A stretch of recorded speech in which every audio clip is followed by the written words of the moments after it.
Thank you all for participating in Cumberland's Youth and Family Services Cultural Competency Training. In the next several minutes, we will define culture and what it means for you as a foster parent. Culture is a very large concept to unpack, and we will not be able to cover every aspect. With this in mind, we hope this training jumpstarts you to dwell further into how cultural competency is such an important component in not only the foster care system, but how we engage with others daily. Introduction to cultural humility. All children have certain core needs in common when they come into your home.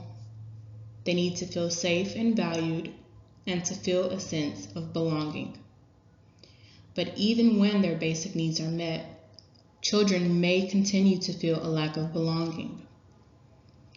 Children need to feel supported and staying connected with people, places, and things that they care about, while also helping them to adjust to what is currently happening in their lives. They may need our help in talking about and making sense of it all. Children may feel overwhelmed in their new environments, even when they are safe. They will need the support of caring adults to sort out confusing emotions connected with loss, divided loyalties, and guilt. Parents need to talk openly with children about these confusing feelings, and parents may need to strengthen skills in knowing how to help a child who feels they do not belong. The children you parent may come from a different background or culture than yours.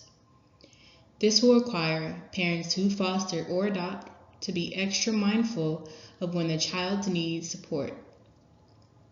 For example, their peers may see them as different, exclude or bully them because of things like appearance, race, ethnicity, foster child status, sexual orientation, or because they had a different first language other than English. Before we get into this content, let's first take a look at these 3 characteristics of successful foster and adoptive parents when it comes to expressing cultural competency and cultural humility.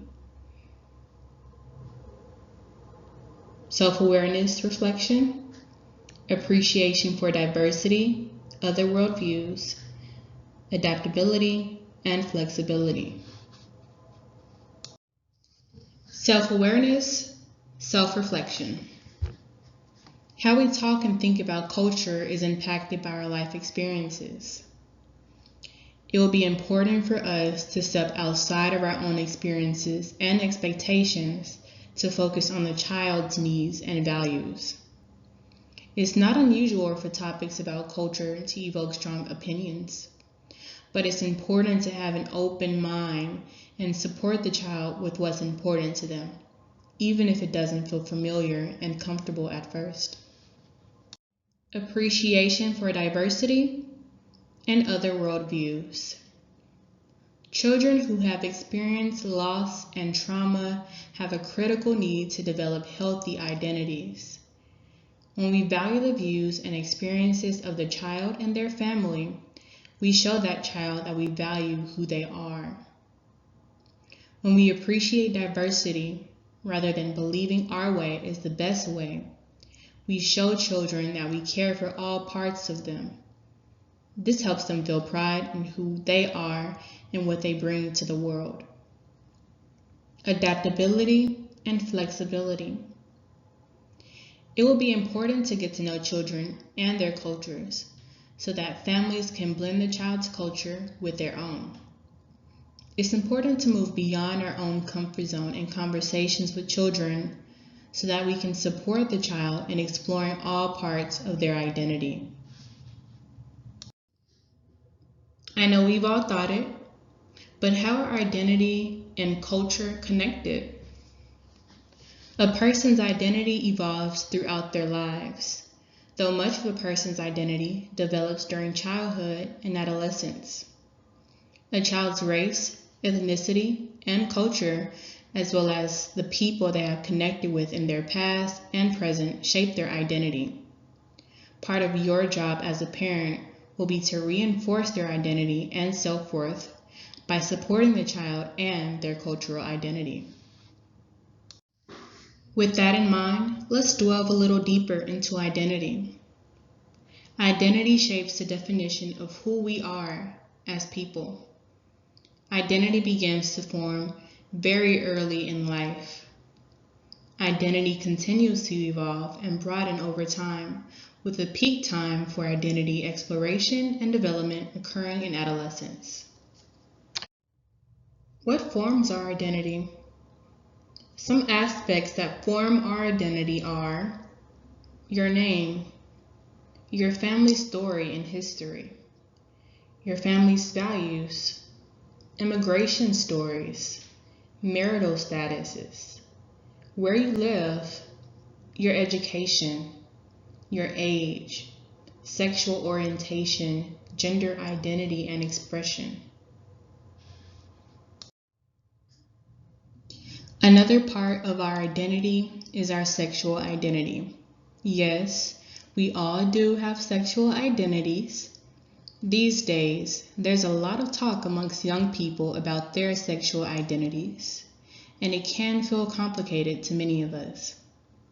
Take a look at these glossary of terms on sexual orientation and gender identity expression. Like all areas of identity, it's important that we are able to talk about this because all children and teens have sexual identities. With this in mind, we need to develop some comfort and understanding in this area too.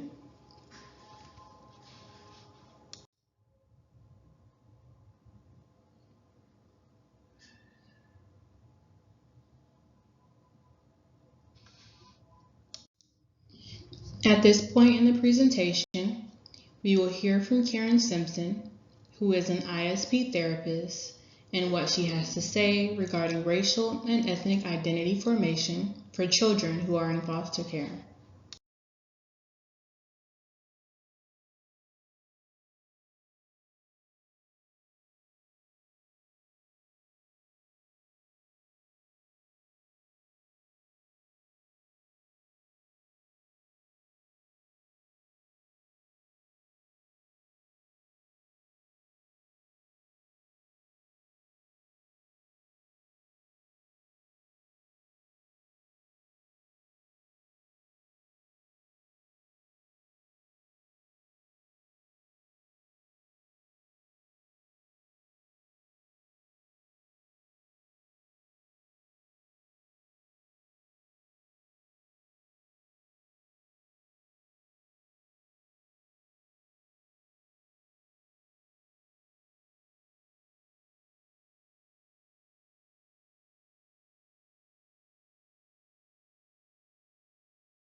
Impact of experiences and messages on identity.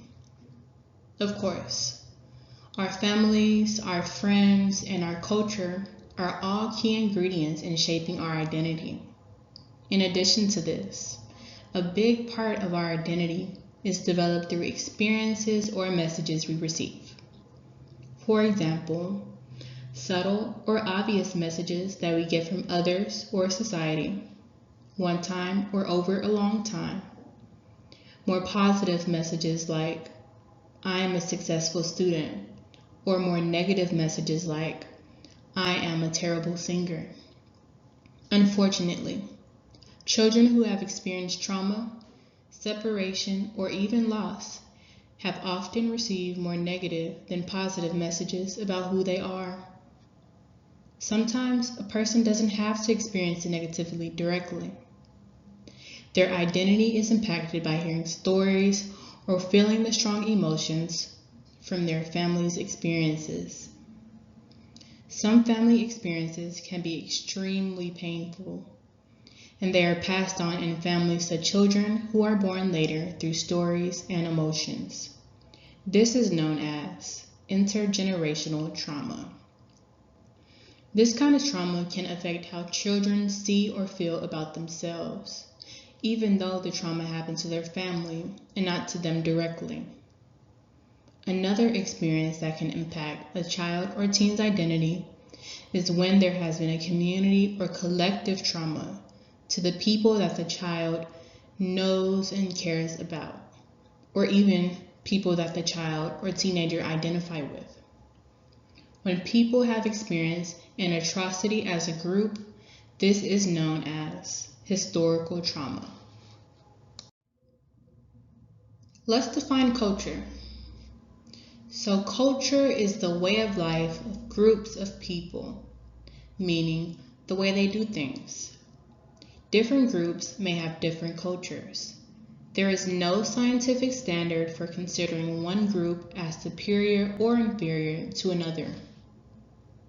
What's happening in the world around children is a strong influence on how their identity will develop.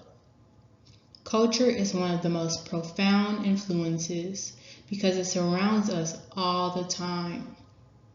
When we discuss parenting in racially and culturally diverse families, we will target our conversation to the experience of multiracial and multicultural children and families. We will be putting our focus on supporting children with their cultural backgrounds and developing identities. Shared cultural experiences. In addition to individual experiences, shared cultural experiences impact the identity of a developing person. For example, most cultures have rites of passage as teens move from childhood to adulthood.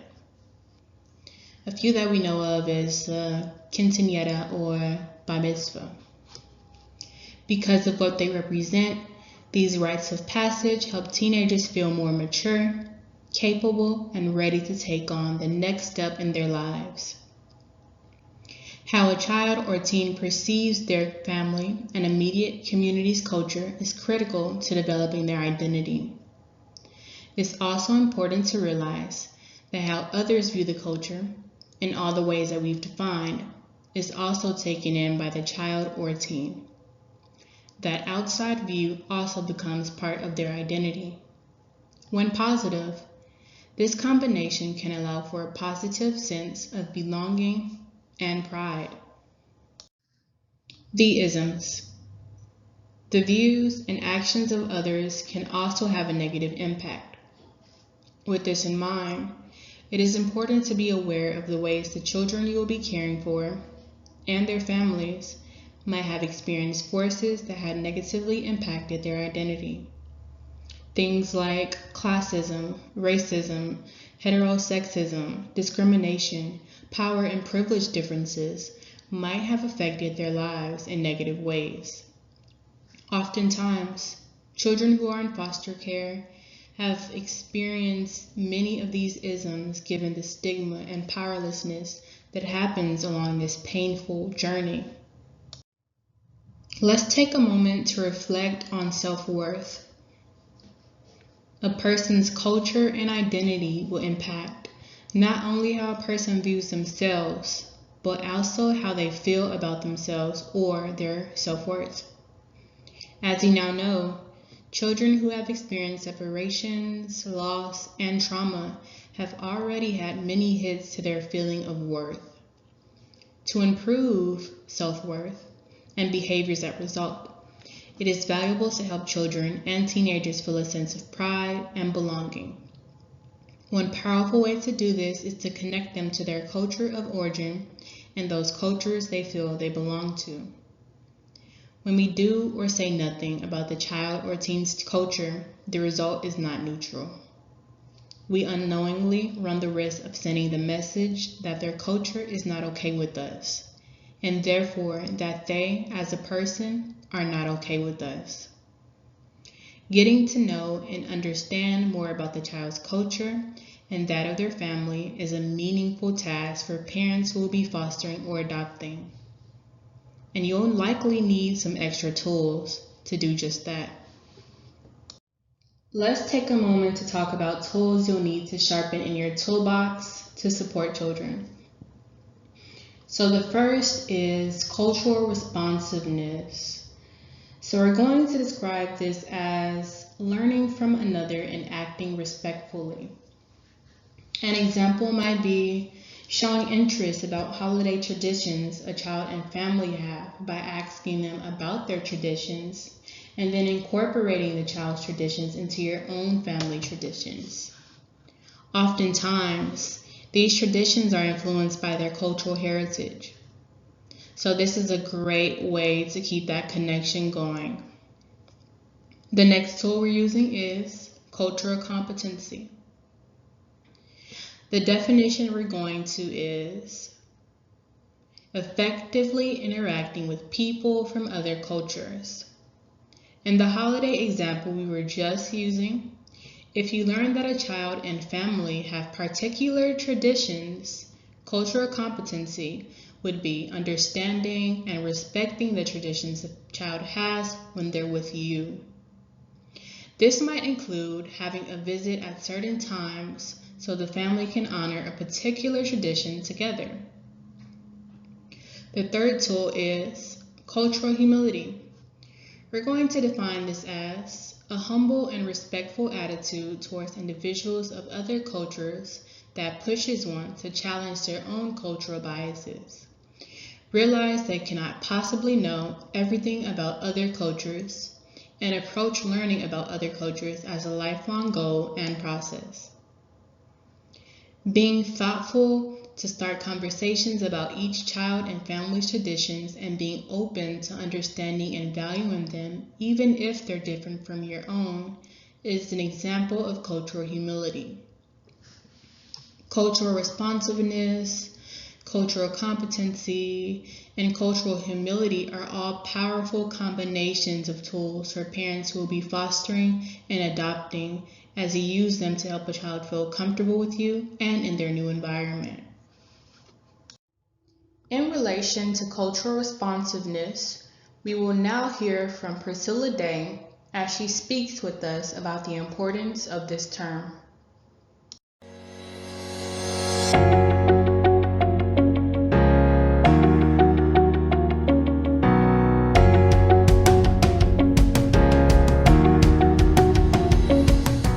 Welcome to the NTDC Right Time podcast, Cultural Humility. I'm your host, April Dinwiddie. The National Training and Development Curriculum for Foster Adoptive Parents, or NTDC, is a 5-year cooperative agreement from the Administration on Children, Youth, and Families Children's Bureau. This podcast works in conjunction with the classroom-based training on cultural humility. The podcast will also be a resource for parents to go back to as children in their home transition through different developmental stages. In this episode, we welcome Dr. Priscilla Day. Dr. Day is an enrolled tribal member at the Leech Lake Reservation and a tenured professor at the University of Minnesota Duluth Department of Social Work. In her work, Dr. Day helps parents exercise cultural humility in order to assist children as they adjust to new environments while maintaining their cultural identity, as well as helping them develop coping and resilience skills. Welcome to the podcast, Dr. Day. Thank you, April. Great to be with you. So tell us, what does it mean to be culturally responsive? Being culturally responsive means having awareness that cultural identity is important to all people. Cultural identity is a birthright and can provide emotional, spiritual, social, and political connections to a child. For example, if a child is a member of a tribe, that's a political connection as well as a racial or ethnic connection. Knowing about and maintaining those connections is important, not just in the short term, but throughout the child's lifespan. Many children return to their cultural communities and countries of origin as adults in search of their identity. So being proactive in maintaining this is so important. Be aware that your lifestyle may be different than the lifestyle of the child's family. Let the child know there are many ways for people to live and do not pass judgment. With cultural humility, everyone's experiences are valid and meaningful. So being culturally responsive means giving people time and space to express themselves without judgment. This is so great, Priscilla. Thank you. Can you give a few ideas of how parents might be culturally responsive toward children they are fostering or adopting? Sure, April.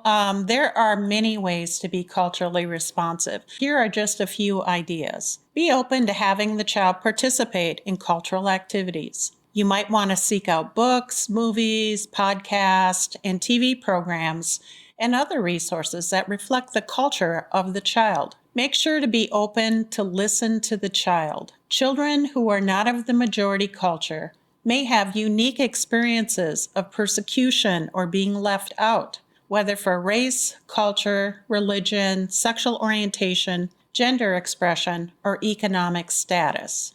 Got it. So help us identify some of the challenges of having a child of a different race or culture move into your home as a foster or an adoptive parent. Yeah, one of the challenges is the child may feel out of place in your home. So help them to embrace their culture or race and let them know that you accept and embrace their culture and or race. Children might miss extended family, such as grandparents, cousins, aunties, and uncles. So if possible, help them maintain contact with their extended family members who might be able to help that child stay connected to their culture. They may also help you to learn more about the meaning of their culture and the rituals connected to the culture. Be aware of different hair and skin type needs and how to help them meet those needs. Be aware of your own biases and don't express them in front of your children. Pay attention to what the child is comfortable with and discuss and work on areas that feel uncomfortable to them. Some additional challenges might come up with things like different foods, different traditions, for example, saying prayers at night, going to church on Sunday, and conversely, not being able to do things like smudge or participate in ceremonies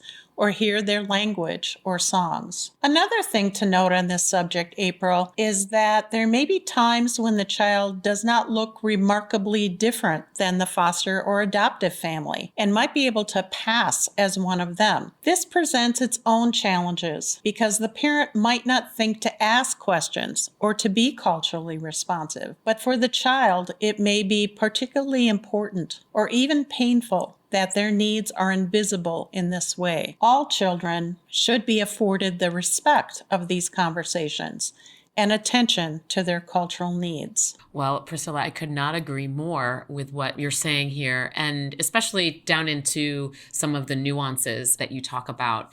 So what should parents who are fostering or adopting think about as they consider opening up their homes to children from different cultures or races other than their own?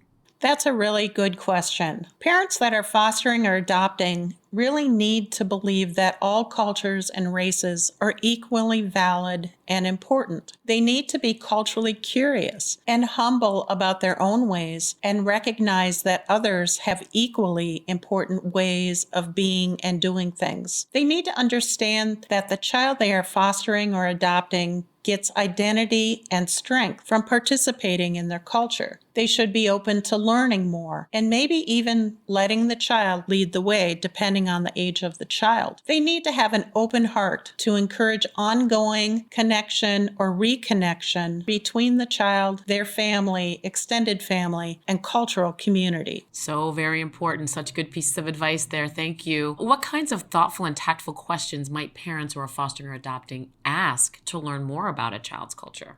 So all of this depends on the age of the child. For younger children, the adoptive or foster parent might ask what kinds of food the child ate with their family, what kind of games they like to play, books they like to read, music they like or maybe heard played where they lived before. Things like this. Ask about routines and activities around their house and community, how they would describe the people they went to school with, did ceremonies with, what kinds of language, hairstyles, and clothing, and things like that were common. What were their favorite things to do with their family? And ask questions about grandparents or other extended family members as well. For older children, they might ask more direct questions about culture. Again, asking about cultural foods, activities, and cultural events, such as rite of passage or coming of age ceremonies, like quinceañera for Latinx youth, and holiday traditions like the festival of Kwanzaa or lighting of candles. Ask if they have cultural practices they want to continue. If the child has not had much exposure to their culture, ask if they would like to, and then follow through with finding cultural resources. Learn to make positive comments about the strength and resilience of the child's family or ancestors. Demonstrate to the child that you want to know more about their family and culture, and always validate their experience in order to build trust. Some families have chosen to move closer into communities where children can have access to participating in activities and interacting with people who look like them and have similar backgrounds. Such important information and things to consider and think about. So what kinds of things can parents who are fostering or adopting do to demonstrate that they will be non-judgmental in learning more about a child's life, culture, and connections prior to coming into foster care or being adopted? I think that's a really important question. I think showing a genuine interest in a child's life, culture, and connections prior to foster care or adoption can make such a difference for a child and help to build strong bonds from the beginning. Demonstrating this can start with asking questions, of course not too many at first, and talking directly with children. If you have access to the child's parents, this is a great place to start in terms of gaining important knowledge and information. Parents that are fostering or adopting can also learn about the child's background, including cultural elements, by talking with social workers or other professionals who have had contact with the family. Another important element is having the parent who is fostering or adopting think about their own racial identity and cultural elements and experiences, past and present. This will help them to better understand similarities and differences with the child and also to develop empathy. Parents that are fostering or adopting can also show genuine interest in learning about the child's cultural history and understand the cultural legacy and strength of the child and their family. Once you have some of the basics, the internet can be a great and practical tool to learn more about a child's community or tribe. And lastly, parents that are fostering or adopting should be able to act and talk with respect and compassion for the child, the family, and their community. For all children who are fostered or adopted, maintaining a relationship with family members will help to maintain cultural connections. So this might be a really good time to discuss how connections with a child's extended family can be a help related to gaining knowledge about a child's culture. Would you please share some of your thoughts with us? Yes, I'd be happy to. Help the child maintain contact with their siblings if they're not in your home. Likewise, it will be important for the children to maintain connections to their birth parents and or other family members, if at all possible. For kinship families, does the child have relatives on both sides of his or her family who can safely stay connected to the child? If so, try to foster these relationships. Priscilla, this is so important, and it's also important to remember that contact with child's relatives needs to be done in accordance with approved visitation plans and with the approval of case managers. What are some more things we need to be thinking about here, Priscilla? Learn about some of the traditions the child recalls, or learn from others who have similar cultural roots to incorporate these traditions into your family. For families who have adopted via the inter-country process, connections with the diaspora community, other similar formed adoptive families, and cultural activities is a good way to start. Looking for opportunities to incorporate art, food, etc. into the family's life can be a good way to begin. Traveling back to their country of origin for cultural heritage trips is encouraged for children, youth, adolescents, and older children and adults. For American Indian Alaska Native foster and adoptive parents, they can learn about the child's tribe through resources, attending the tribal community events such as powwows, and reaching out to the child's tribe if it's different than your own. If the parents live close to a reservation, there may be resources available through Head Start or the school system specifically for tribal children. Have the child participate in cultural activities such as beading, drum groups, and cultural ceremonies, which may be offered through the school or in the community. Wonderful. Can you give us some specific examples of actions parents can take who are fostering or adopting to incorporate a child's culture or race? Sure. For those adopted as infants or young children, the adoptive parents will likely be informing the child of their history. As children get older, they are likely to have more questions, and adoptive parents need to think about how they'll answer these questions over time. Be open and willing to have conversations about the child's race. For children with African American descent, one thing we need to be sure to address is hair. Hair holds a lot of value, symbolism, and cultural connection, especially in some cultures. Going to a hairstylist who is familiar with the child's type of hair can be a positive way to show that you understand and value what is meaningful to them. You may want to consult other people who are African American that can teach you how to do hair and think about skincare for the child. If possible, this could be a meaningful way to reach out to birth parents or grandparents for help. You're expressing the desire to learn what is needed for the child's personal care could be a nice connection with the birth family and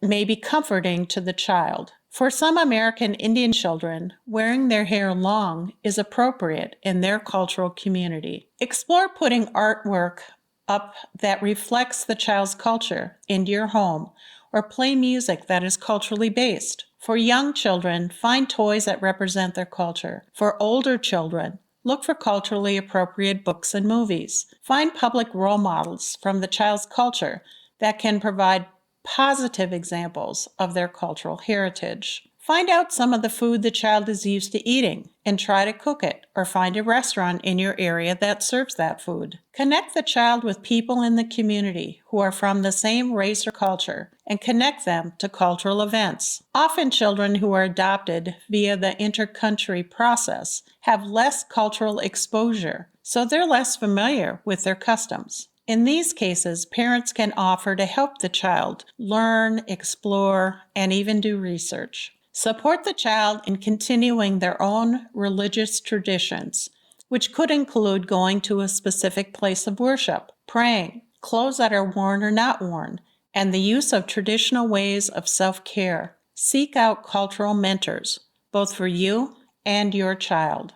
All of this resonates so much, and there are really practical things that you can do. So I appreciate all the detail and the ideas here.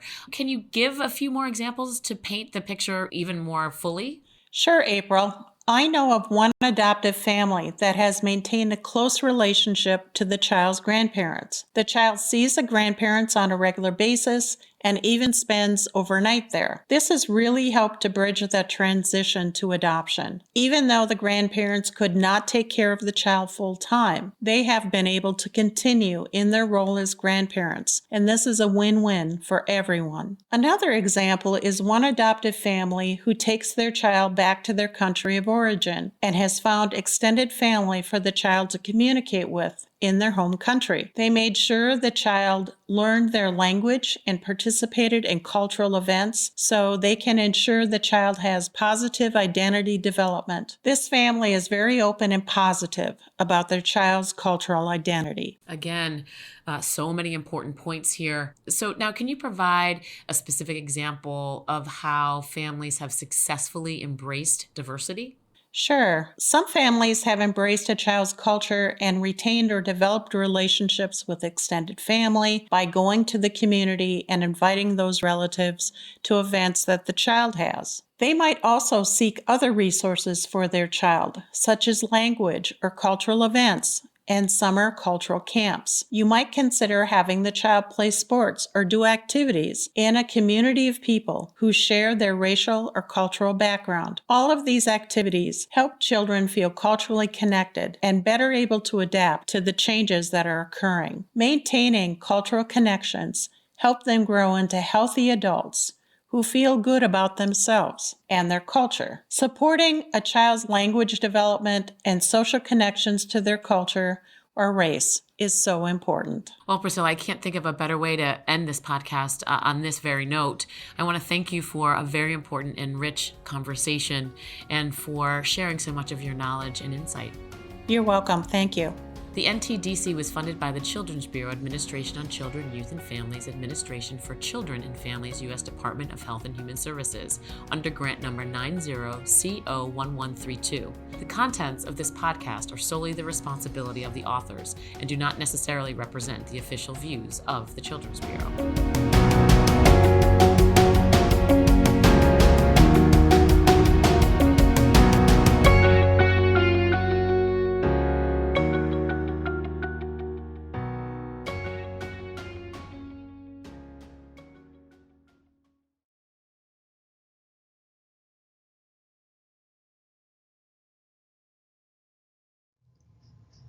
Let's take a moment or two to reflect on how our experiences affect our expectations. When a new family comes together, it is not unusual for there to be a cultural misunderstanding if they come from different cultural backgrounds and experiences. Misunderstandings can happen because our cultural understanding of the way things should be is a byproduct of our experiences. Whether we realize it or not, the cultures that surround us shaped and continues to shape our views and expectations about so many things. As we all know, human beings have a natural bias towards things we are familiar with because it simply feels more comfortable. And most of us prefer our comfort zones. This can create a cultural clash because our first instinct may be to distance or judge when there is discomfort over a difference. But a cultural clash can also be an opportunity to bring people closer together as they work to understand one another. It is extremely important that parents who are fostering or adopting have self-awareness and self-reflection to do this, as well as adaptability and flexibility to make any changes. It will be critical for families who are fostering or adopting to have humility in handling any cultural clashes so that they can be used to build connections rather than break them apart. Let's use an example. When you look at this image, what are a few thoughts that come to your mind? Maybe you are thinking holidays or Christmas. Maybe you picture joy and cheer, or maybe even drama. Maybe you see families and traditions. It may be possible that you see fights or presents. Stress may encompass your mind or memories of childhood. You may think of religion or consumerism. If you've equated positive thoughts to this image, it's likely that you have positive experiences with Christmas trees with presents under them. Do you think all children who will come into your home will have had that same experience of trees with presents that you've had? Maybe they celebrated a holiday with an outing to a fast food restaurant, or they did not celebrate that holiday at all. Perhaps poverty may have affected how the child celebrated, or maybe they were of a religion that did not celebrate the same holidays at all. In any of these cases, what might it feel like for a child or teen if their experience with the family who is fostering or adopting is a tree with lots of presents? For example, what if a Jewish child came into a Christian home? How might they feel? Maybe they'd feel uncomfortable because it is a different form of what they are used to. Maybe they feel good because they have lots of new toys to play with. Maybe they're rejecting of the presents, or maybe they're confused. Maybe they feel guilty because they're getting more than their family members are, or for practicing a different tradition. Maybe this reminds them of their family and they miss them. Maybe they're insisting or wanting to do what they're used to. Maybe they feel sad. And maybe they're wanting to share these nice things with their family. Or it may be possible that they're experiencing all of the above. As children get older, you'll be able to talk more in depth about their culture and developing identities. These conversations may not always be easy, and you may not know how to support them, especially if they are expressing things that are uncomfortable for you. Yet, you'll be critical to support them, and they will likely be hoping for more than just a few words. While the topics may get complicated, your role can be simplified into what they need from you. The main things they need from you in these talks is for you to listen, learn, and understand.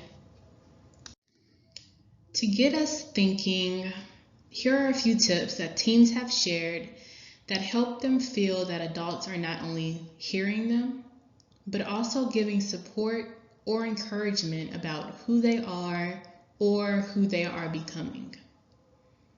This kind of affirmation is incredibly important to teenagers developing identity and to strengthen their self-worth, especially for those who have experienced trauma and loss. These tips teach us that helping older children and teens feel like you truly have their back is a thoughtful, active process. It will require many conversations, not just one. The stage beyond just giving verbal support to children and teens is called being an ally.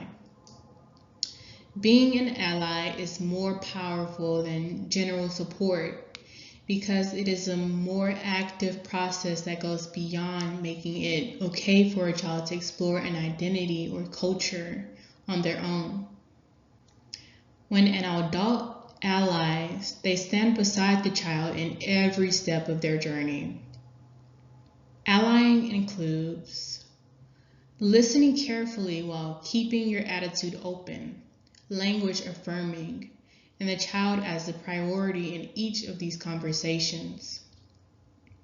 Acknowledging their feelings and experiences. Brainstorming possible action plans that they can take themselves or those that they need your help with. It's incredibly important for action plans to come last, or an action step may or may not be needed. The first two steps are always important so that children and teens feel validated in their daily experiences. In some cases, that will be enough. In others, they will need your help to brainstorm their own action plan. Some plans may be better with your involvement, and this is something for you and the child or teen to talk about and decide on together. We are going to present two scenarios that show how foster parents can ally with a child. As you listen, we want you to think about how these conversations help the child feel and if it was easy or hard for the parent. School sucks. Sometimes it does. Sounds like you didn't have a great day. Obviously not. After you dropped me off at school, the kids made fun of me because you're a different color than me. Oh, that's awful. I'm so sorry. People can be so mean. They kept teasing me about it and told me that I would never really be a part of the family because I look so different from you. That must be so painful to hear, even if they're totally wrong. How terrible. It does feel terrible. Sometimes I wonder if it could be true. I see why you would wonder that. It's natural. But I want you to know how proud I am of you and that you being here makes our family's life so much better. Are you sure? Maybe a kid who looks like you wouldn't have all these problems. I can't imagine our life without you and everything you have added, including making us a family that has more than one race. You are our child, beautiful exactly as you are. I wouldn't want 1% of you looks changed for anything in the world. I'm sick of those kids. You're right. Let's spend some time with the kids from your dance classes. Some of those families don't look like each other either. We need more families like us around. I'm really glad that you brought this up. Scenario 2, Paul, age 16. I feel so different than the other kids at school and on my team. Oh, that's hard. Glad we're talking about it though. What's making you feel different right now? The food here doesn't look like what I'm used to. I like rice for breakfast, not cereal. Oh no, I'm sorry. I didn't realize that sooner. That would be uncomfortable for anyone. You've probably been hungry every day. This is my mistake. Anyway, I can't eat much food like this, and I don't even care that the kids call me skinny. This is definitely something we can fix. I want you to join me in making the shopping list, and I'd better learn some new recipes. I was just used to what I'm used to, but maybe I'd like your food even better. That's really nice of you, but it's not the only thing. When I get lonely like this, I wish I had someone to talk to in the language that I grew up speaking. But I never hear that around here, and my teachers keep saying that my English is really perfect. So I'm thinking I should just forget it all and work harder to fit in. What do you think? No, no, no. It's not your job to fit in. It's your job to be you. I'm so thankful we're talking about it so I can find more people and places where you can speak your language. It makes me sad to realize you haven't even been able to do that. How hard on you. You deserve so much, and the more we keep talking about it, the more we can get there. Whether it be growing up in a racially or culturally diverse family, or talking about their sexual identity, these are challenging situations for children to navigate on their own. It will take practice, but it is critical that you learn to be an ally for children like Jessica and Paul, so that you show you are truly supporting of their developing identity and can help them to sort it out with their peers and the world around them. It is not important to say exactly the perfect thing in these conversations or that you have all the answers. The important thing here is to affirm the child's feelings and to provide support to the child in dealing with the challenges before them. When we ally with children and teens on their developing identity over time, this active adult participation can result in an improved sense of belonging, freedom, and pride for the child, which can positively impact the child's overall well-being. We want them to feel proud and strong in who they uniquely are. Allying with children and teens also builds the relationship with the adult who is willing to go there with them, which is a huge plus. Having cultural humility means that we will always be growing. Take a moment to reflect about what would help you be more prepared to parent children from cultures and backgrounds that are different from yours. To help guide your thoughts, here are sample statements you can use. How I would like to become more prepared to take children from cultures and backgrounds that are different from mine. Educate family members about. I will stay open by. Expand my social network by. Children come from various backgrounds, beliefs, values, cultures, and perspectives that will be meaningful to them, if not now, in the future. A parent who is fostering or adopting should be working to include these things into the family to help the child feel welcome and valued. We all benefit by learning and listening more. Our personal expectations and experiences will impact our view on many of the things that will come up in parenting conversations.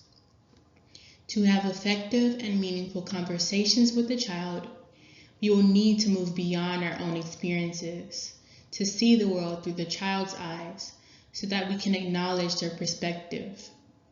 You will need to be self-aware, appreciate diversity in other worldviews, and be adaptable in order to successfully promote a child's positive identity with their culture and/or race that is different from your own.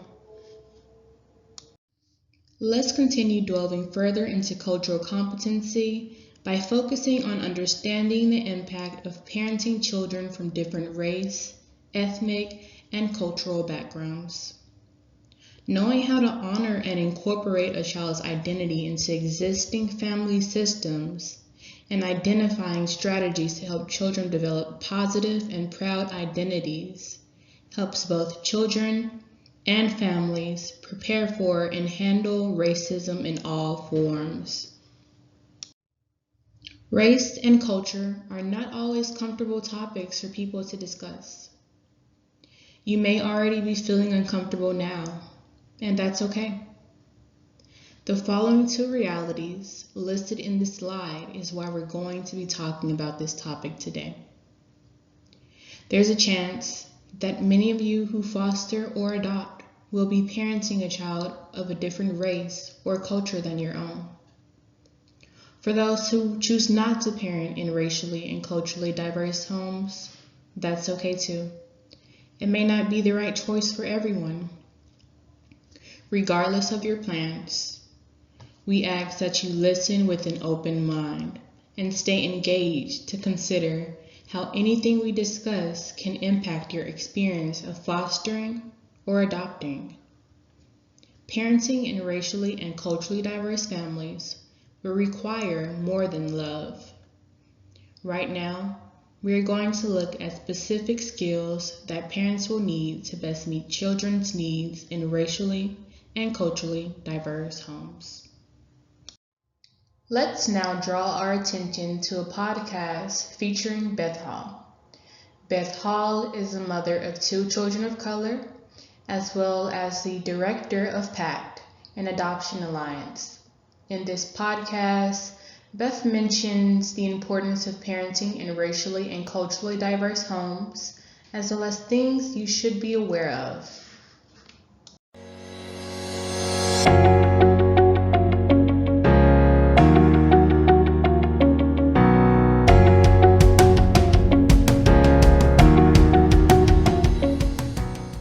Welcome to the NTDC Right Time podcast, Parenting in Racially and Culturally Diverse Families. I'm your host, April Dinwiddie. This podcast works in conjunction with the classroom-based training, providing an introduction to the material that will be covered in the classroom on parenting in racially and culturally diverse families. The podcast will also be a resource for parents to go back to as children in their home transition through different developmental stages. In this episode, we welcome Beth Hall, co-founder of PACT, an Adoption Alliance, which is a multicultural organization dedicated to addressing essential issues affecting adopted children of color. PACT offers lifelong support and placement services for birth and adoptive families with adopted kids of color. Beth is also a national speaker and author. Welcome to the podcast, Beth. Thank you. So, Beth, we're going to start right at the beginning. What should parents who may foster or adopt children of different race or culture be considering? So we've done some research into this to try to look at what are the pieces that really lead to successful parenting in this way, in these diverse families. And we think that there's 4 key areas that we've seen over the years are really important for parents to self-assess and think about as they approach this. The first has to do with personality. What you want to consider is, are you the kind of person who is comfortable with complexity, or do you shy away from it? Are you the sort of person that can juggle a lot of things? How do you feel about being public and visible? All of these things are part of being in diverse families, racially and often culturally diverse families. And therefore, they are going to have an impact. If you have to stretch a long way, it's going to be harder for you. If you don't have to stretch as much, it's going to be easier. If you're the kind of person, for instance, I am a parent like this, and one of my challenge areas is asking for help. It's hard for me to ask for help, but it's absolutely necessary because in this case, more than some other kinds of parenting, it truly takes a village to raise kids. The next thing we look at is attitude. What kind of attitudes do you have about race, about culture, about adoption? And thinking these things through becomes very, very important because all of us have implicit bias. We have understandings of things based on where we've grown up, how we've grown up, what our own racial and cultural background is. We need to examine those things and really dig into them to make sure that we're bringing as much knowledge and an attitude that is not going to decide things before we discover they're true, both about our children and the culture or race that our child comes from. So those are important things. We want to look at lifestyle. Often people focus a lot on lifestyle, and it is critically important. It's really important to think about, where do I live? Who do I know? Who do I love? Who do I worship with? Where is my child going to go to school? These sorts of things make a huge difference. If you live in a racially or culturally non-diverse area where children that share your child's racial or cultural experience don't live, it is going to be very, very hard for them to develop fluency both within your family but also within their own cultural, ethnic, and racial group. And both of these things are critical to their long-term well-being. So you really want to look at that. And then lastly, we want to think about knowledge. What do you know about your child's racial group or cultural group? It is possible, and in some ways perhaps easiest, to overcome lack of knowledge, but it's quite critical. And it's important that we find out not just about history, but also about what's going on today. It's important to understand, is this a post-racial world? Can we approach it from a colorblind point of view, or should we be thinking about things in other ways? And there's a lot of information that will help us make good decisions in this regard. So those are the 4 areas we want folks to look at: personality, attitude, lifestyle, and knowledge.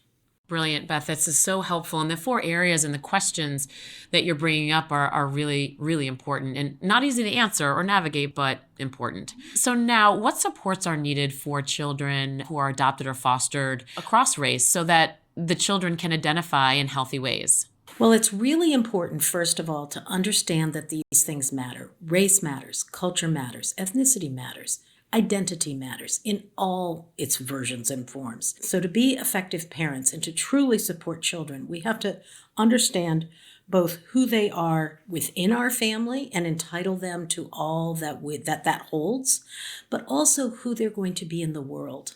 And what we don't know from firsthand experience, we have to help them gain fluency in so that they can be out there and make the choices they want to make that make sense for them in every context they're in, if that makes sense. So you can think about all kinds of things. It begins from the very youngest ages when we want to offer affirmations to children. So for instance, I'm white, I have an African American son. It was very important to affirm to him that his beautiful dark skin is something he is entitled to be proud of, that he has a proud legacy of resilience as an African American from the very youngest ages. We want to be very explicit with that, and it continues in developmental appropriate ways throughout the years, if that makes sense.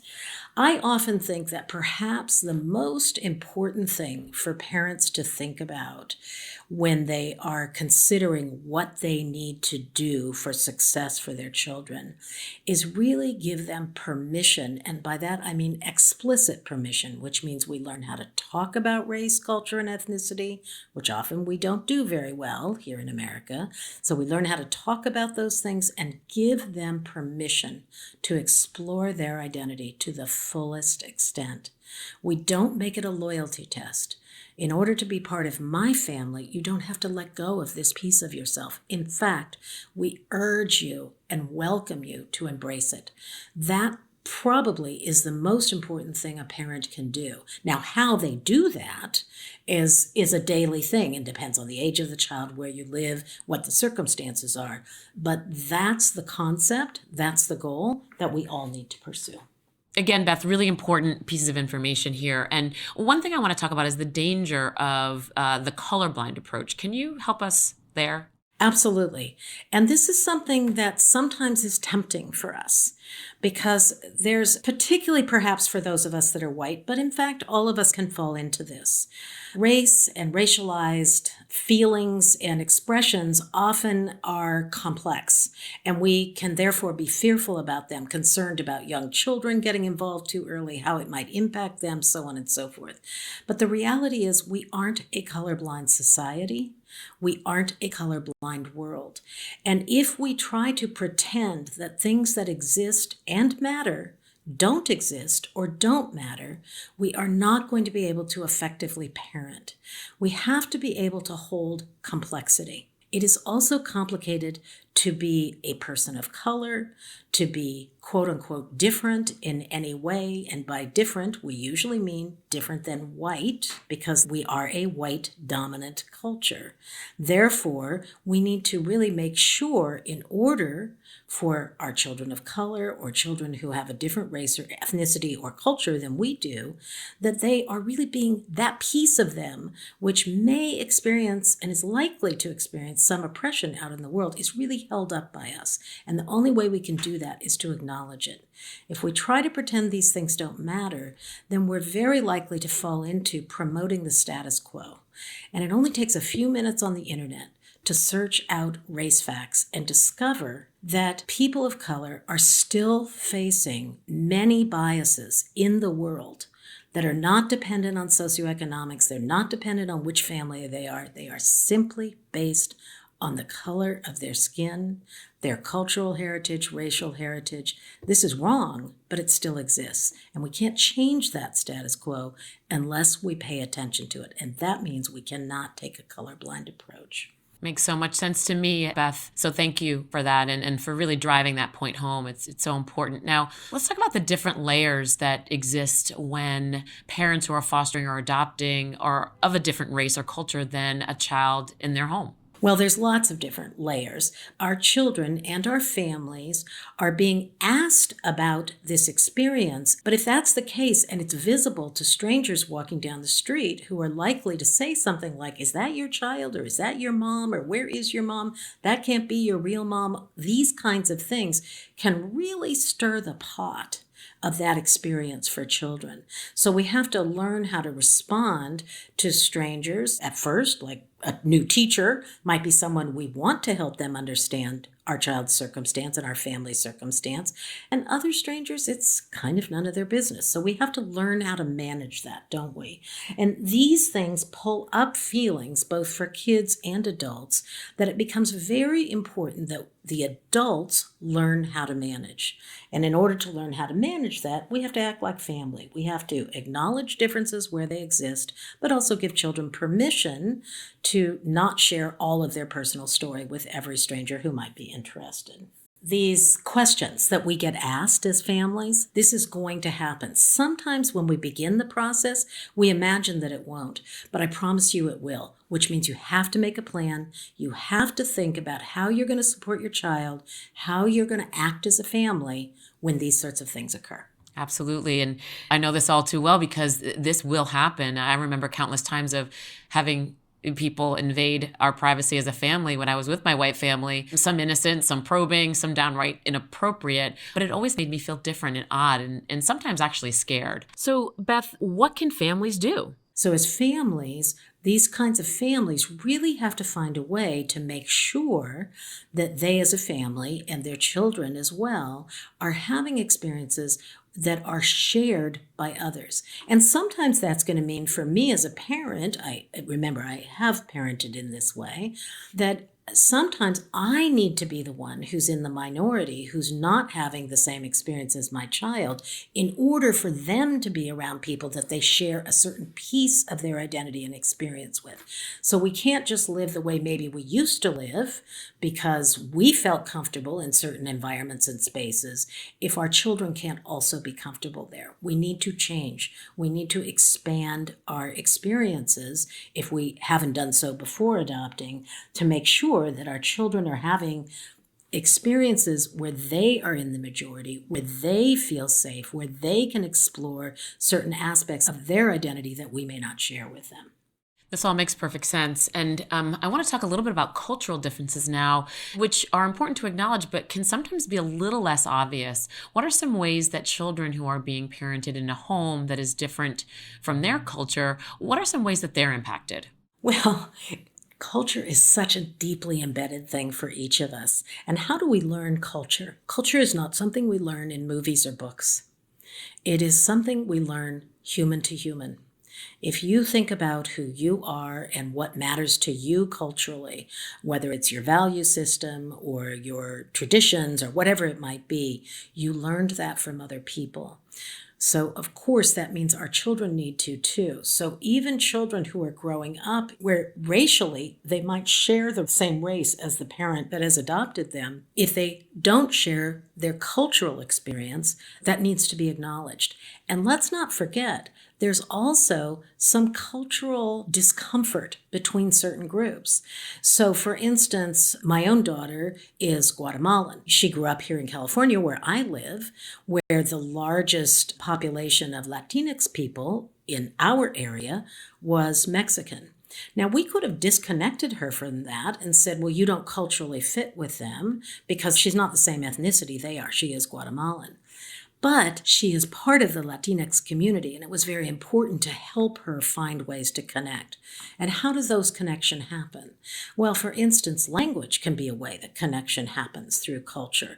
Not everyone, of course, who's Latinx speaks Spanish, but many do. And for kids who already are going to have some challenges around connection and feeling different, the more tools we can give them, the more we can create opportunities for them to feel good about who they are, and while understanding the differences between different ethnic and cultural groups, nevertheless also being entitled to embrace the wider connections that they're entitled to by birth, is critically important.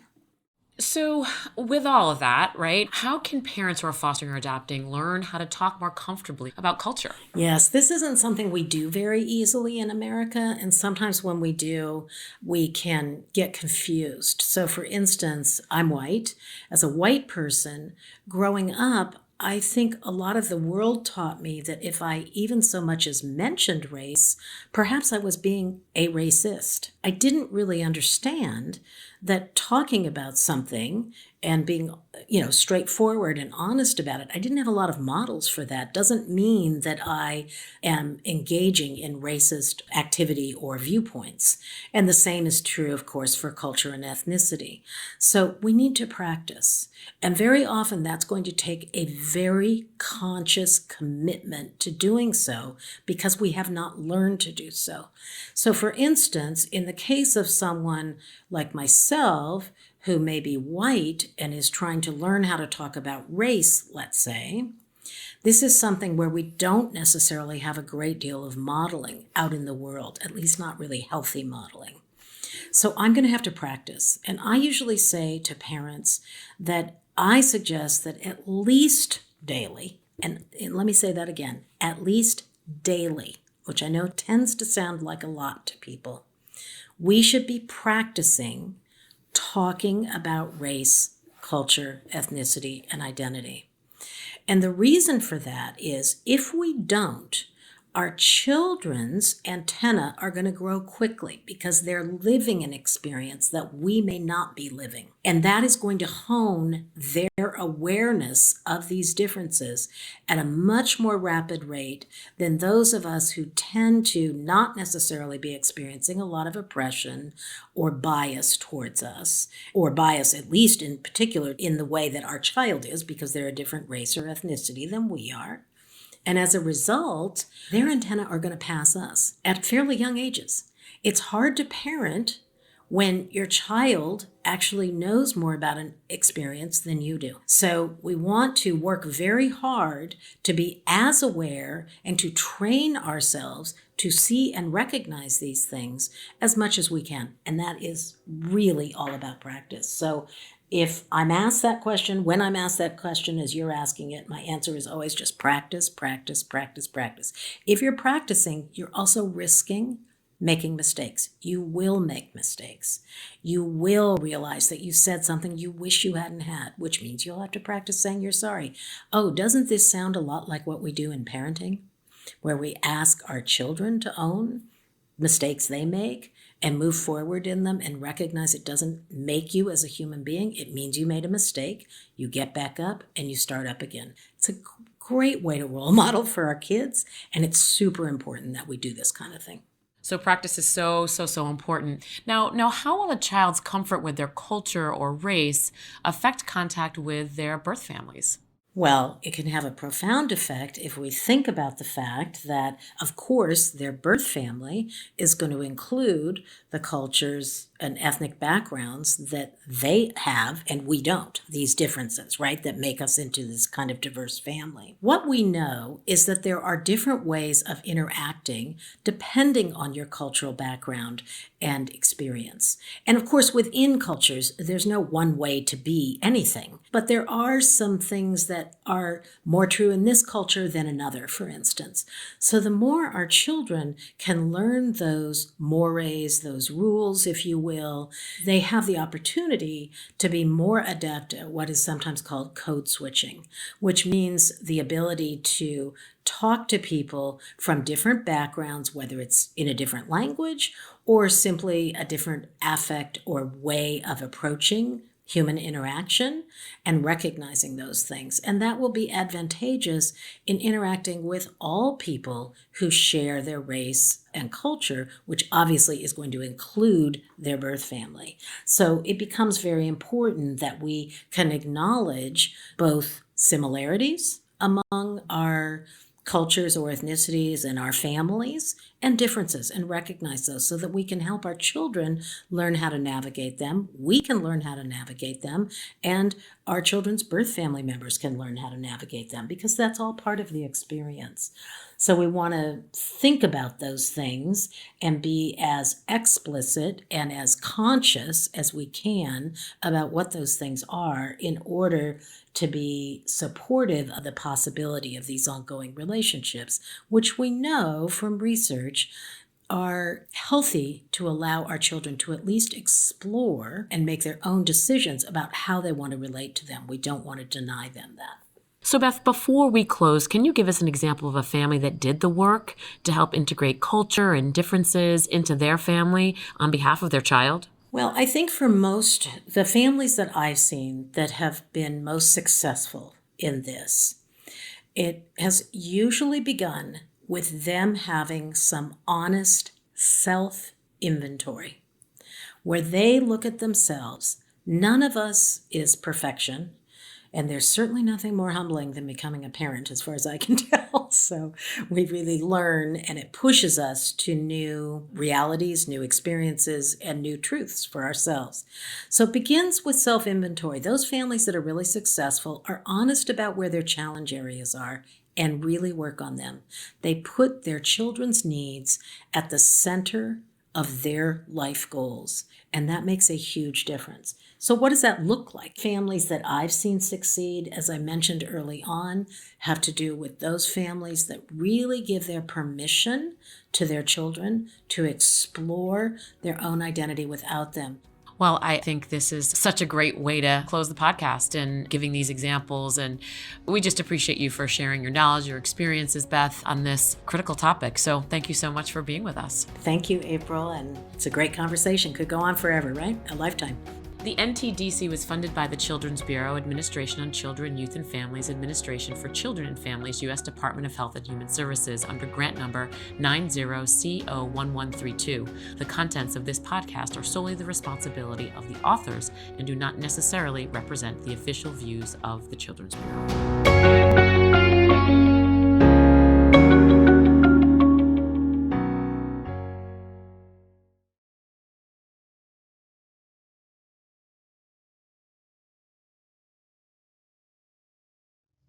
Trying to understand issues about race and culture, it gets complicated for children as they gain life experiences. Just think about how hard it can be for us adults.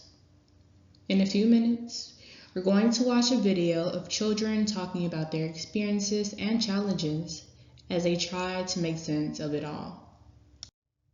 First, let's get on the same page with our language. As we've discussed before, language counts. Whether we mean to or not, our choices of words communicate certain viewpoints that we may have. This will make children keenly aware of where you stand and if you are open to talking about a particular topic, such as race. Talking about race and culture is hard for most of us. On top of that, the words can get confusing, especially when their definitions overlap with one another, like race and ethnicity. Developing a vocabulary with some useful terms can help everyone communicate more clearly. There are a lot of different definitions out there, but here are the definitions we've chosen for this discussion. As you look this handout over, you might find words that you are familiar with, and some that you are less familiar with. Either way, we can all get confused on these words. For instance, it is not unusual for people to use the word race when they actually mean culture or ethnicity, and vice versa.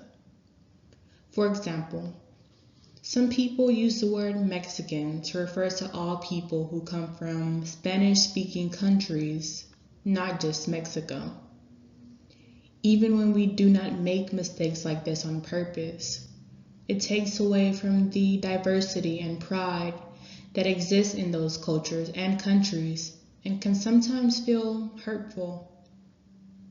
With this in mind, it is extremely important to be mindful of accurate use of words.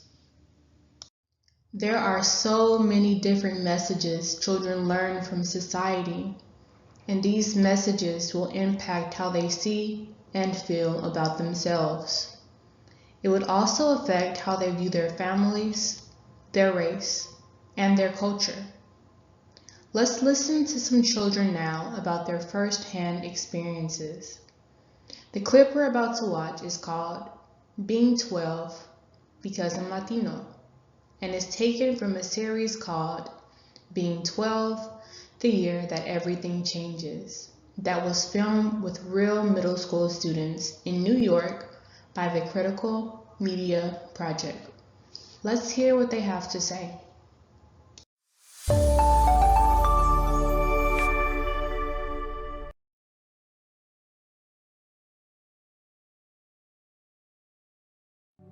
I'm from Haiti and Nigeria. I'm like three things, like I'm Dominican, Puerto Rican, and Black. I'm biracial. I have an African American father and an Irish American mom. My name's Lamine. I'm Muslim.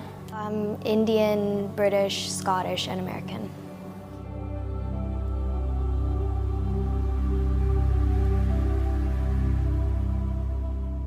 My parents are from Venezuela, and I was sharing like one of the foods that we eat, and then I got made fun of. They were like, "What is that? Ew. Oh, ew. What is that?" And like I cried because I felt like, oh, there's something wrong where I'm from. Like maybe like it's bad. Like I'm different. I am an African American adopted girl, only child, and I live with my two dads. I remember when I was younger, I went with my family to a restaurant, and they made us pay in advance just in case we didn't pay afterwards, and that was kind of upsetting. You start to notice that people are different, and you have comments, they might be racist or they might not be, but by the time you get older, you know that it is racist and you should stop. I feel a little scared about if I, just walk down the street, cops might just think I'm doing something bad, and then if I try to explain to them, they won't listen and then just start beating me up and doing terrible things to me. I think there's this anxiety that kind of comes with being biracial, that kind of eats away at you, almost like you have to prove yourself that you're one or the other. For example, I hear the phrase, "You're not Black," all the time. People sometimes think that I'm supposed to talk ghetto or whatever that is. Oh, she's uneducated because she's African American. Because I'm Hispanic or Latino, I can't have a lot of money. Just this weekend, I went with my friend to Urban Outfitters, and we were shopping, and I really wanted to try on this dress, and then this lady that was just there, she was kind of watching me, and I'm just I'm not gonna steal it or anything. I think white privilege is the idea that in your everyday life you're getting treated differently and sometimes with more respect, or people just trust you more, or they have certain expectations of you, like you might be smarter or you might be wealthier because you're white. It makes me feel guilty sometimes, even though it's not my fault. I feel guilty for having a privilege that I don't deserve. If I was ever the mayor or something that controls the policeman, I would want to go out and look in the neighborhoods where there are people that's very friendly, so you can pick them instead of these guys that's just doing all this training. It's better to pick people that's more minded with the community than to just pick some new guy and get on the street. It's just not gonna work out. We have these kids from, they're Ecuadorian, and they get made fun of because they look Mexican. And they get told on a daily basis, "Oh, you like tacos? Oh, you like churros? How come I saw your mom on the corner selling ices?" I feel bad for them personally, because I'm wow, they're not, and even though they tell them I'm not Mexican, I'm Ecuadorian, they still get teased.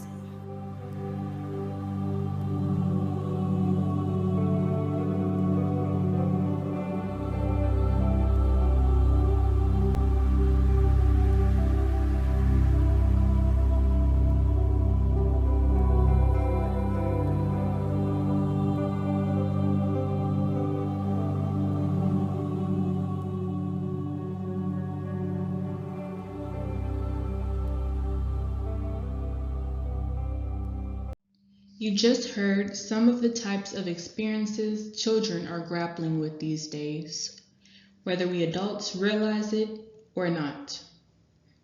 Let's imagine that each of these children in the clip are in foster care or were adopted, as we discussed the video. And this slide is a list of questions that I want you to think about. These experiences, they complicate a child's developing identity. It gets even more confusing when they have backgrounds of separation and trauma. Addressing sensitive topic areas that include and go beyond race will be a critical skill for a parent who is fostering or adopting. Every time a parent talks with the child, it is an opportunity to connect with them, to improve how the child thinks and feels about themselves, and to help a child have a sense of belonging. Children will need their parents' understanding and conversation so they can really feel heard. As we think about the children we just saw in the video, let's think about their parents and caregivers for a moment.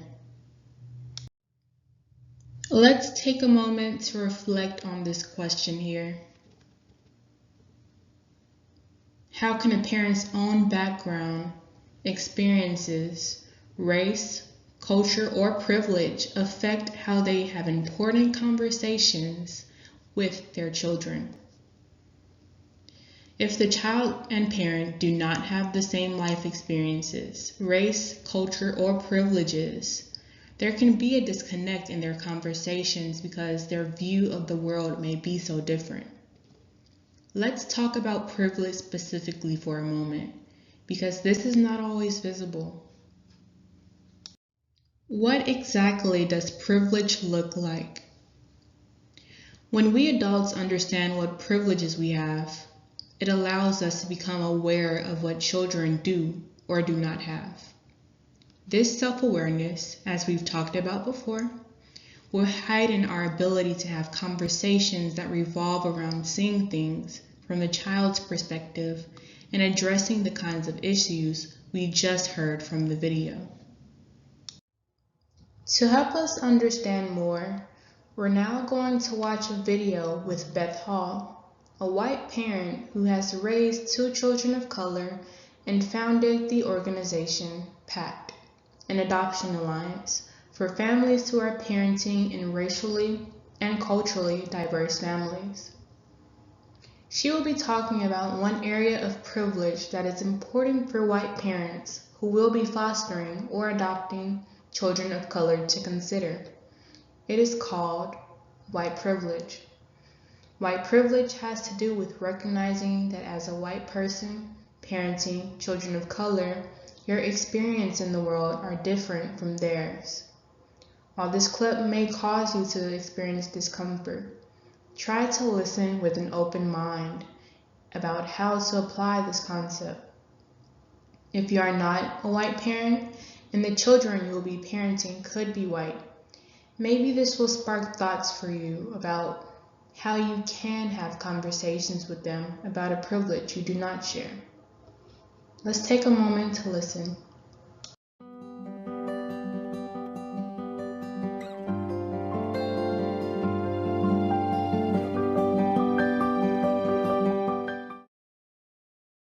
White privilege is something we use to describe unearned benefits that people who are white get simply because they're white. For many of us that are white, we don't notice white privilege. What does white privilege look like? It looks like when I walk into a store or a restaurant, I expect to be treated with respect, and generally I am. I expect to be given the best available table, and generally I am. I expect to go to the mall and not be harassed or followed in a store if I'm just browsing and not buying, as if I might be stealing something. That's not always true for people of color, therefore white privilege. It's important to think about white privilege as a white parent parenting a child of color because fundamentally, my experience of life is different than my children's. And that has everything to do with how I'm going to be a good parent to them. If I don't get that first important piece, I'm going to have trouble understanding what's happening to them, what they're feeling, what they're experiencing, and how they might respond to it. It allows me to become their ally if I understand what it is and name it. Just like we do with kids, we have to name things for ourselves too.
Once you recognize the privilege your family has, such as white privilege for those of you impacted by it, it is important to have open conversations and to understand that children you are parenting need to have tools to protect themselves in a world likely to discriminate against them because of their race or culture.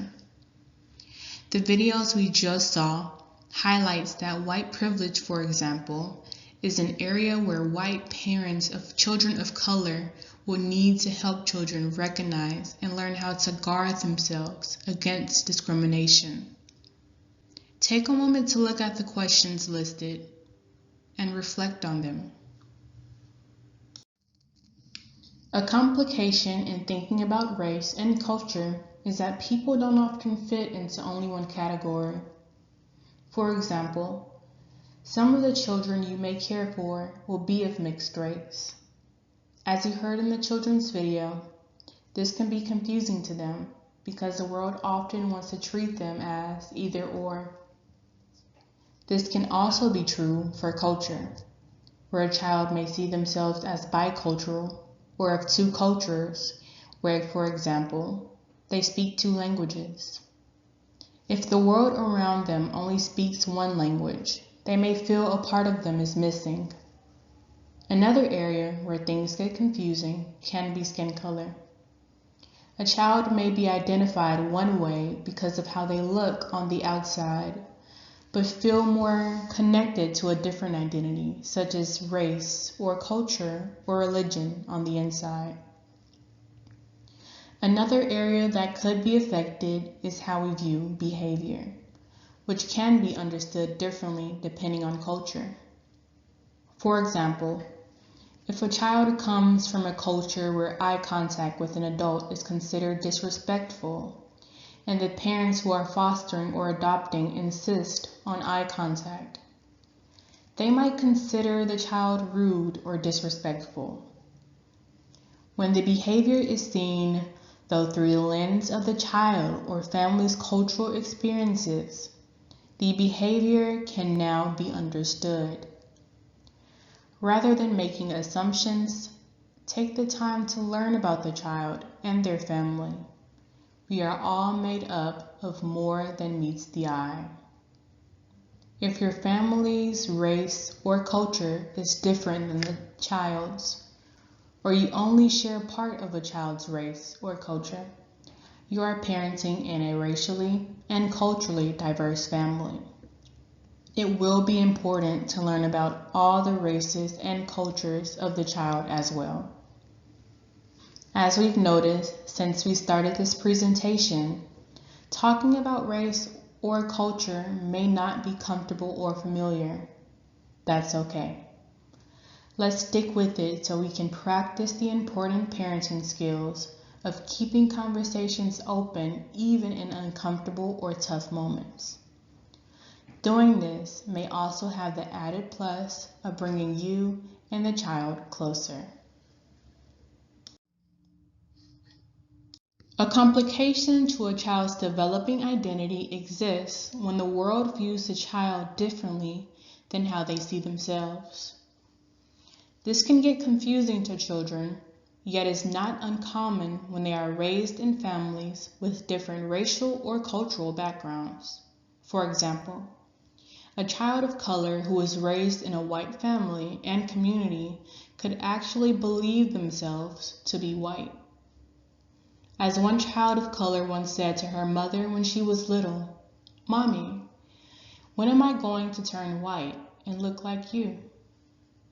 If the parent does not know how to respond to such questions, there may be no validation or explanation for the child.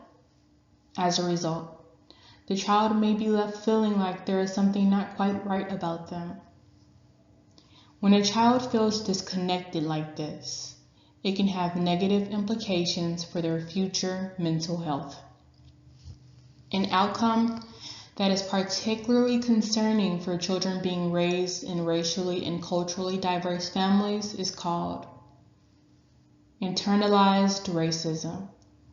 It develops very quietly, so it is important that we draw attention to it.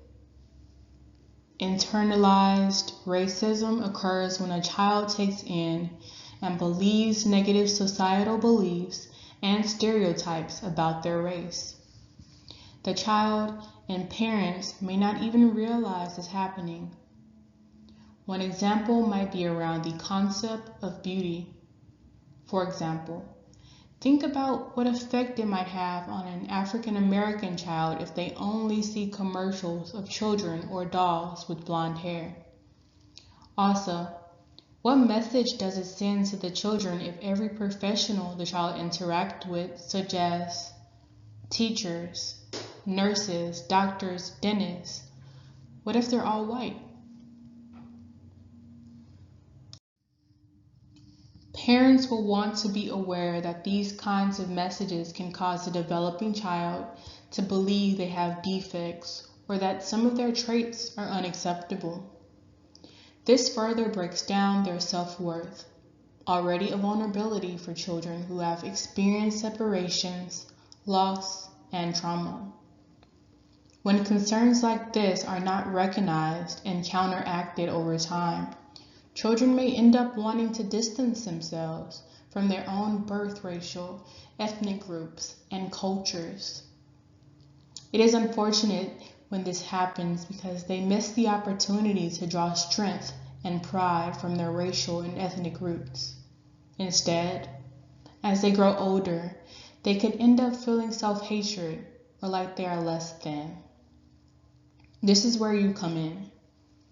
An important tool for parents who have a racially and culturally diverse family is to understand what internalized racism is, how it happens, and how to combat it. It's important that parents take a proactive approach when we see or hear negative messages about the child's race or culture, and let the child know that we noticed the message and did not like it. If we don't, we miss the opportunity to counter the message for the child.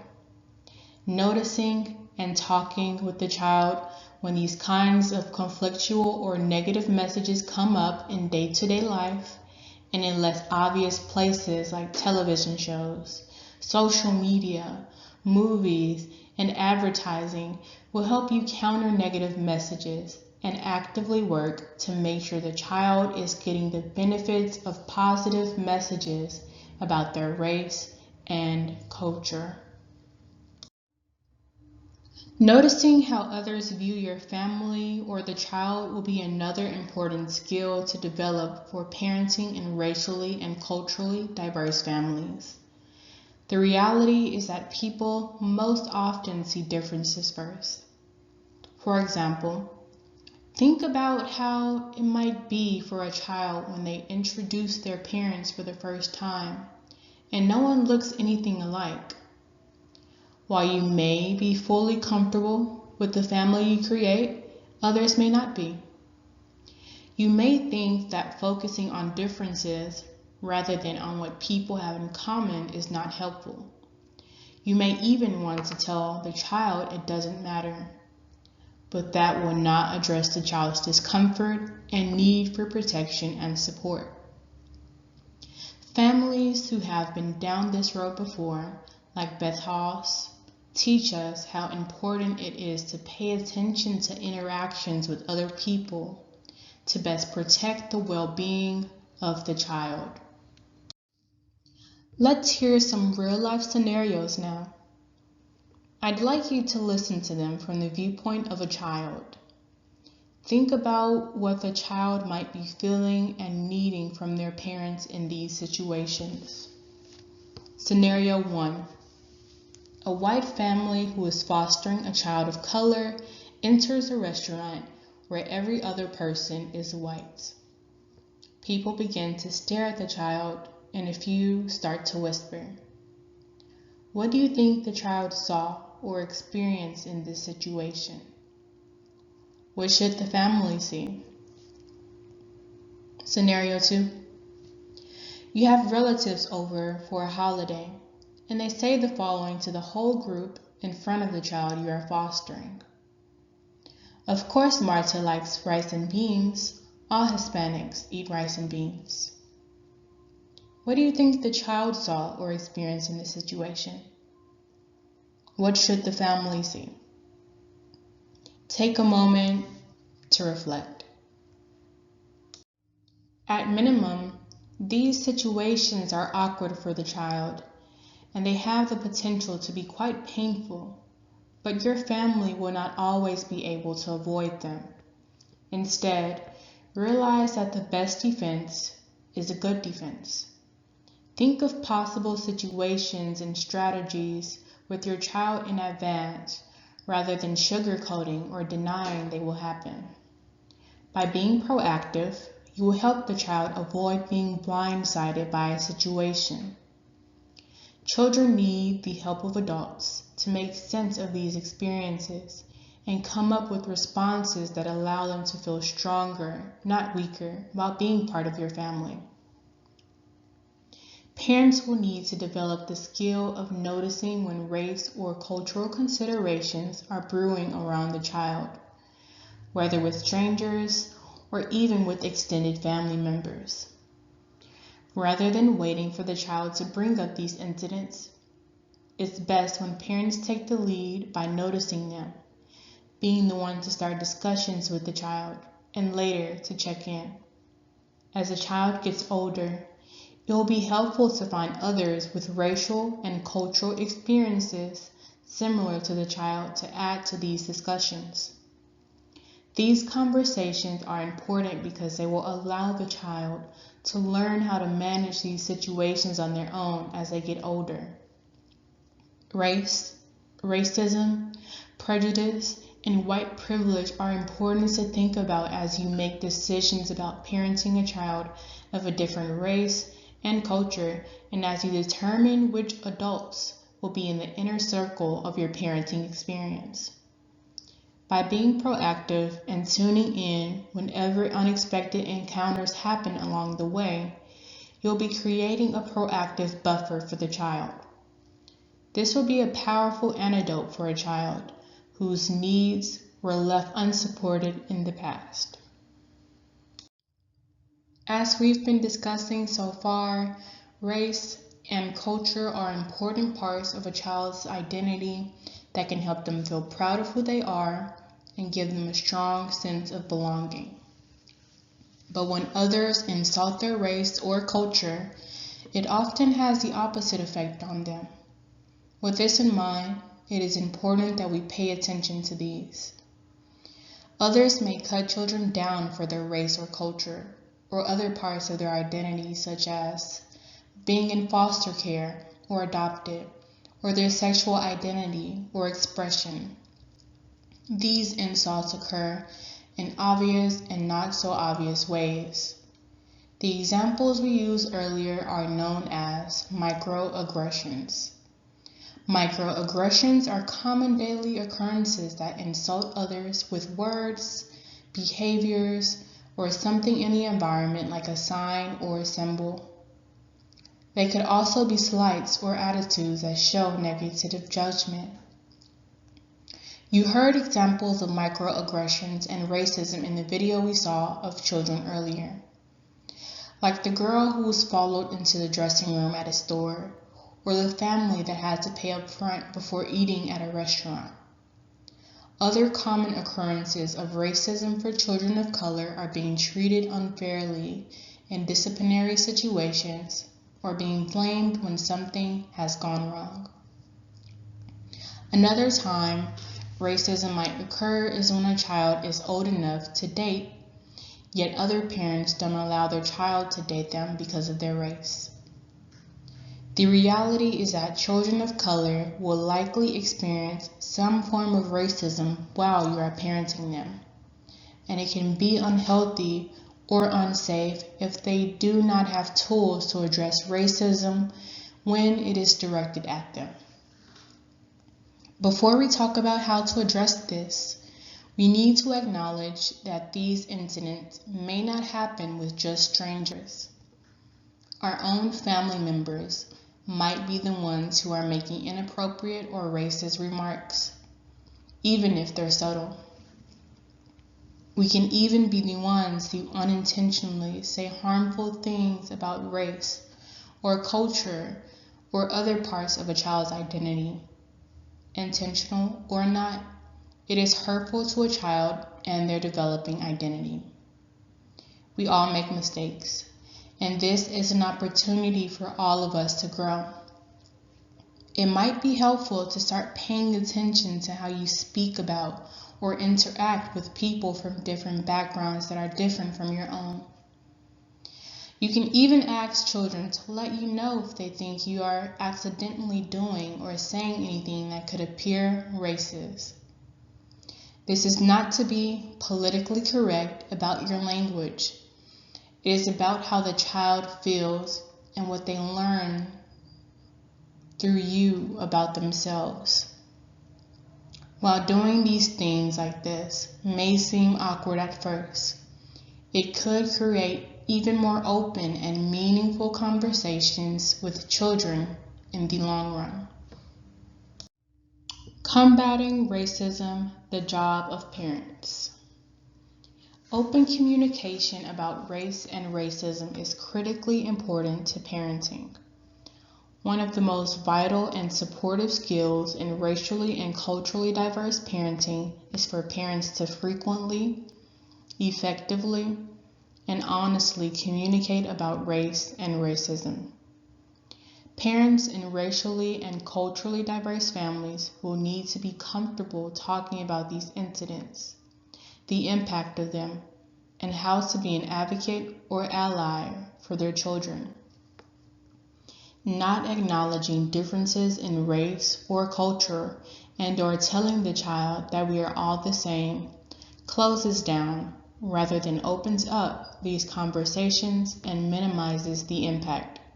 Yet, these discussions are some of the best opportunities to understand what the child might be confused about and to strengthen their understanding and perception of all parts of their identity. Reinforce the child's value and worth. Expose them to the richness of their racial and cultural history. Teach the skills necessary when they are faced with questions about their race or culture or discrimination. Children will need to be told outright that there is nothing wrong with them. Show them your family is part of the solution to end racism and discrimination. It is critical for children to feel that as a multiracial family, we are all in this together. When parents do all these things on a regular basis, they are preparing children to deal with racism, combating internalized racism, and helping children develop healthy identities. Children who have experienced separations, loss, and trauma desperately need to feel a sense of belonging and self-worth.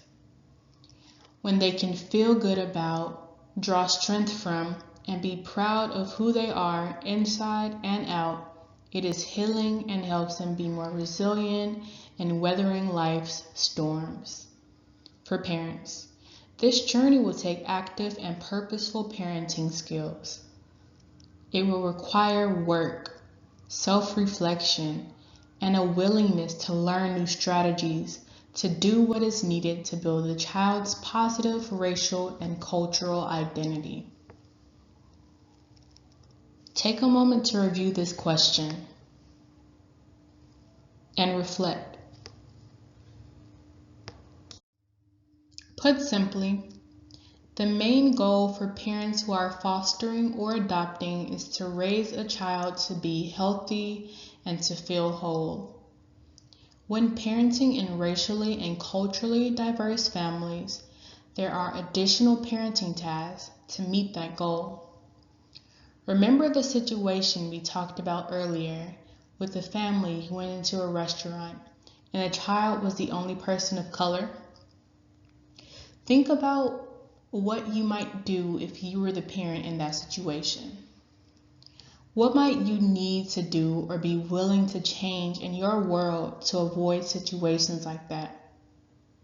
For example, Would you change where you eat, shop, or take vacations? These daily choices matter. We're now going to spend some time thinking about choices that can help children in racially and culturally diverse families feel healthy and whole. Let's listen to the experts. We are now going to listen to some audio clips from a webinar done in 2020 called Transracial Adoption and Black Lives Matter Movement. You will hear 3 clips from adults who were all adopted into racially and culturally diverse families when they were young children. Their parents are all white. Marcus is African American. April and Alexis are both biracial, African American and white. Their lifelong experiences will help to guide our discussion on daily choices you can take to effectively parent children of diverse backgrounds. As you hear their stories, I'd like you to especially listen for what it sounds like they were needing when they were children.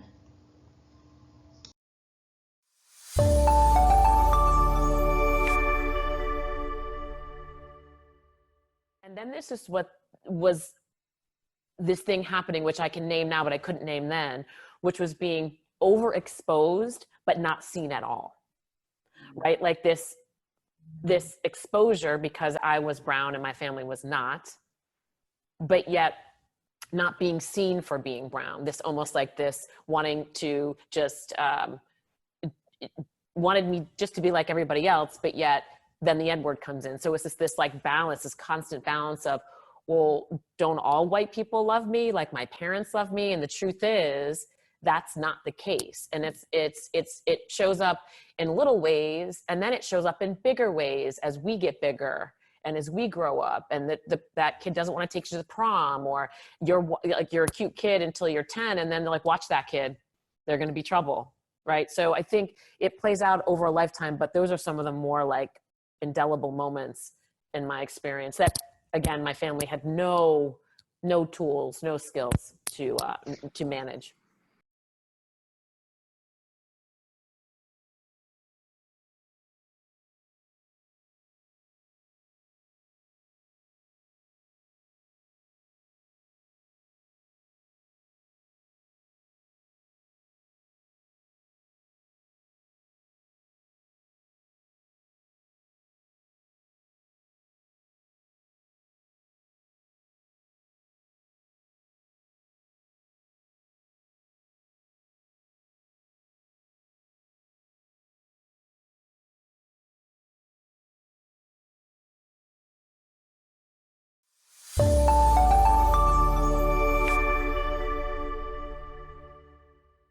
Some of the things that they did do, I was, in the house, there was always literature around, black idols and icons, Malcolm X, MLK, Maya Angelou.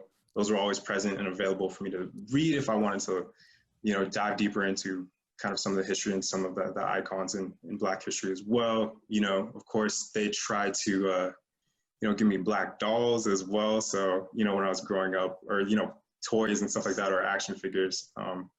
So that was kind of a little thing that they attempted to do for a while. They also had, where I was growing up in California, they got involved with an organization where transracial adoptees can kind of get together, spend time together, do activities outside of the normal family.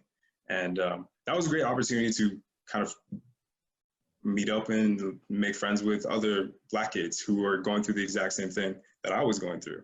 And that was a phenomenal part of, around middle school, that time of my life. And I think that was key, though. And I think that's something that they didn't do consistently, though. There was kind of little efforts here and there, and they were very aware. But I think one of the key things about transracial adoption is that consistent community and sense of belonging. And so the parents' efforts to immerse their kids in it have to be consistent as well. And that's kind of the things that came back and were exposed in later conversations where, you know, my parents mentioned to me that, oh, they're considering moving to a neighborhood that was more diverse and so forth. But, you know, it was wishful thinking that didn't really manifest itself. I think in retrospect, that's something that I would have really benefited from, though. And, you know, that is, you know, something that I live with. But, you know, thankfully, I, of course, have my community regardless. So, but yeah, so that's kind of a little bit of the process for me.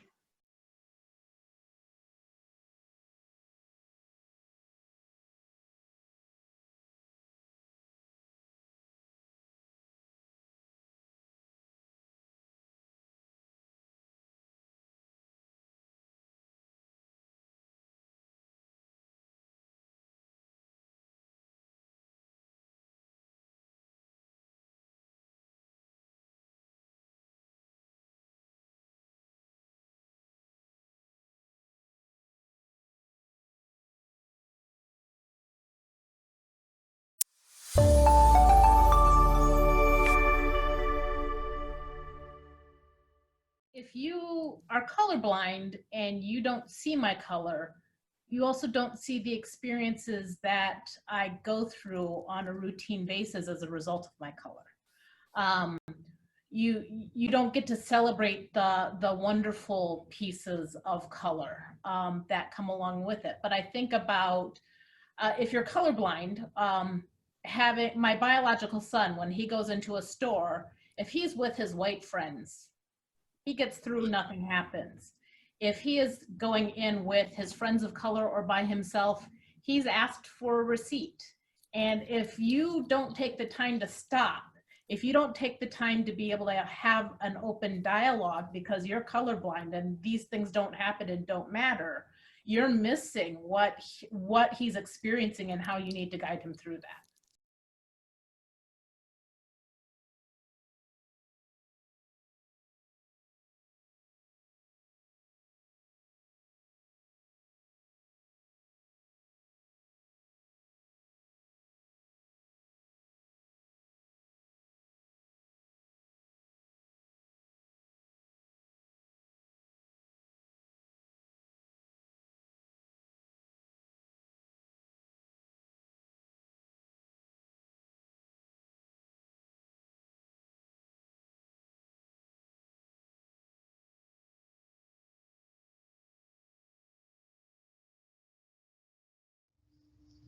These speakers have a lot to share.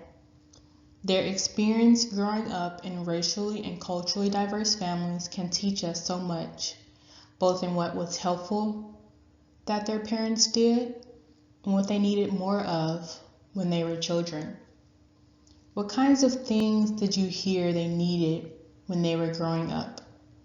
What kinds of things did you jot down, if any? As you listened, I'm wondering if anyone was thinking that parents who foster or adopt children in racially and culturally diverse families may not have the experience to teach the children all they need to know. That's okay. You do not need to have all the answers. Children can also learn from others who do have the experience and or are of the same race or culture if the child can spend enough time with them. Knowing that being with others that are like the child can also reduce a sense of feeling different and isolated or alone. While not always easy, it's so important to think through what we do and do not feel comfortable doing as parents and why. You might remember that self-awareness and self-reflection are key characteristics for effective parenting in racially and culturally diverse families. When we do this, we can grow in the areas we need to meet children's needs, such as reaching out to others from the child's race or culture to more easily accomplish some of these. You are not alone. And this kind of parenting is easiest and best done with the support of others. Review this handout and note which of these recommendations would be the easiest for you to do and which would be a bit more complex. As you've heard a lot today, parenting in racially and culturally diverse families and practicing cultural competency require skills. While your love will be powerful, it does not meet all the extra needs for a child being raised in a racially and culturally diverse family. Education before, during, and after a child is placed will be key. There is much reading, viewing, and listening that can be done on race and culture. Just be mindful about where you get your information, making sure that it is accurate. You can listen to a full podcast with Beth Hall, adoptive mother, and the CEO of PACT, an adoption alliance, on the NTDC website or in CapLearn. As you move about the world, consider where else and from whom else you can learn. You may be surprised at where or who you learn from the most, including from the child. So keep your mind and heart open. Thank you all for joining me in this training on cultural competency. Although this training may seem long, it is critical for you all to gather the knowledge, attitude, and skills that are needed as you all embark on this journey, because ultimately, you're playing a huge role in the lives of children and families. I wanted to share this beautiful quote by Jane Hall that states, "At the end of the day, the most overwhelming key to a child's success is the positive involvement of parents." Thank you.